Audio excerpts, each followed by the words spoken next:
नमस्ते दोस्तों। चलिए दोस्तों, आज की वीडियो में मैं आपको बताता हूं कि देखिए जो प्लास्टिक पाउच होते हैं, देखिए प्लास्टिक पाउच जो चिप्स आती है जिसमें जो प्लास्टिक होती है, शैम्पू के पाउच होते हैं वो वाली प्लास्टिक होती है।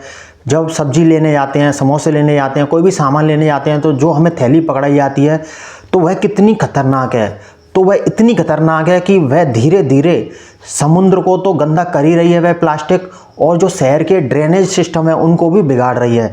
जगह जगह पर जो ड्रेनेज सिस्टम का मतलब ये होता है कि जो नाले होते हैं वह पूरे पटे पड़े हुए हैं, यानी कि प्लास्टिक पाउचों से।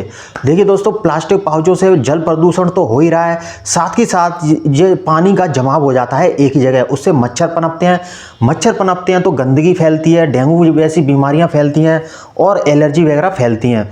दोस्तों देखिए, जो विकासशील देश हैं, जैसे इंडिया भी विकासशील ही देश है, पाकिस्तान, अफगानिस्तान, श्रीलंका, नेपाल, ऐसे बहुत सारी कंट्रीज़ हैं, स्पेन है, जो विकासशील देश हैं, यानी कि जो कोशिश कर रहे हैं विकसित होने की। तो इनमें देखिए बहुत बड़ा संकट गहरा रहा है। क्या संकट गहरा रहा है? वह है प्लास्टिक पाउच का। वो नहीं समझ पा रहे हैं कि इन प्लास्टिक पाउच को कैसे डिकम्पोज किया जाए, क्योंकि अभी तक ऐसी कोई भी चीज़ नहीं है जो कि प्लास्टिक की थैलियों को डिकम्पोज कर सके। बाकी की जो चीज़ें होती हैं, लकड़ी, पत्ते, कागज़, वो तो डिकम्पोज हो जाते हैं, लेकिन अगर किसी पॉलीथीन को आप ज़मीन में गाड़ दीजिए या ऐसे ही डाल दीजिए तो 100 साल बाद भी आप देखेंगे ना तो वह प्लास्टिक वैसी की वैसी ही आपको मिल जाएगी। तो इसको डिकम्पोज करने की समस्या काफ़ी गहराती जा रही है।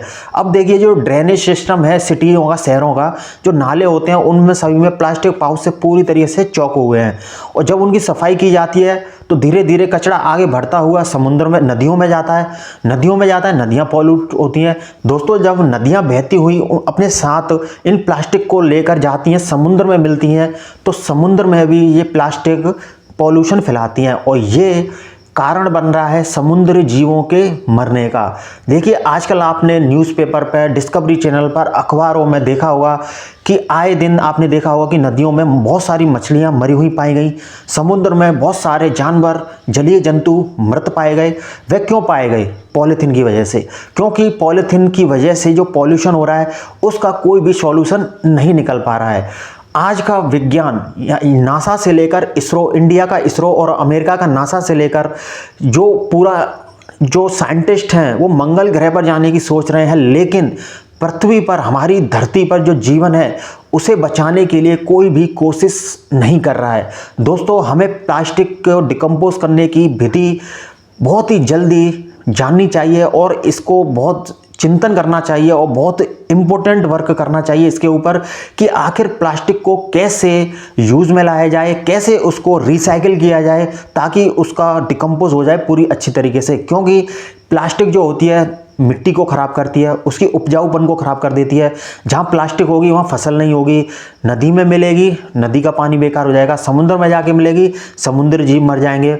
और दोस्तों, प्लास्टिक के जो पानी के पाउच होते हैं, शैम्पू के पाउच होते हैं, लेस, चिप्स, ना जाने कितनी चीज़ें प्लास्टिक के पाउच में आती हैं, तो ये एक गहरी समस्या बनकर सामने आ रही है। अब देखिए इसका क्या सॉल्यूशन निकलता है, आप कमेंट बॉक्स में बताइएगा कि इन प्लास्टिकों का किस तरीके से यानी कि रिसाइकिल किया जाए और किस तरीके से इसको नष्ट किया जाए। अगर आपके पास भी कोई टॉपिक है या अगर आपके पास कोई सॉल्यूशन है इसका, तो हमारे कमेंट बॉक्स में ज़रूर बताइएगा। तो दोस्तों, कमेंट बॉक्स में आपको बताने से ये फ़ायदा रहेगा कि ये कमेंट्स मैं पीएमओ ऑफिस पर भेजूंगा। देखिए, प्रधानमंत्री नरेंद्र मोदी जी ने एक पोर्टल बनाया है, पीएमओ पर वेबसाइट है। पीएमओ की जब वेबसाइट पे आप जाएंगे तो वहाँ पर आपके पर्सनल विचार हैं, कोई भी आपके पर्सनल विचार हैं, कोई भी सुझाव है, कोई आपका एक्सपेरिमेंट है, कोई आपकी इन्वेंशन है, वह आप वहाँ जाकर बता सकते हैं। तो आपका अगर कार्य सराहनीय होगा, अच्छा होगा, तो उसको प्रयोग में लाया जाएगा और वैज्ञानिक उस पर रिसर्च करेंगे। तो उम्मीद करता हूं दोस्तों वीडियो आपको अच्छा लगा होगा। और देखिए, बहुत दुख की बात है कि हमारी धरती धीरे धीरे मरती जा रही है, सिकुड़ती जा रही है, जलवायु परिवर्तन हो रहा है। जहाँ गर्मियाँ पड़ती थी वहाँ सर्दियाँ पड़ रही हैं, जहाँ सर्दियाँ पड़ती थी जिस देश में वहाँ गर्मियाँ पड़ रही हैं, जहाँ कभी बर्फ़ की बारिश नहीं हुई वहाँ कनाडा जैसे देश में बर्फ़ की बारिशें हो रही हैं। तो दोस्तों, ये सब जलवायु परिवर्तन हो रहा है इंसान की ही एक्टिविटी की वजह से। जानवर भी विलुप्त हो रहे हैं।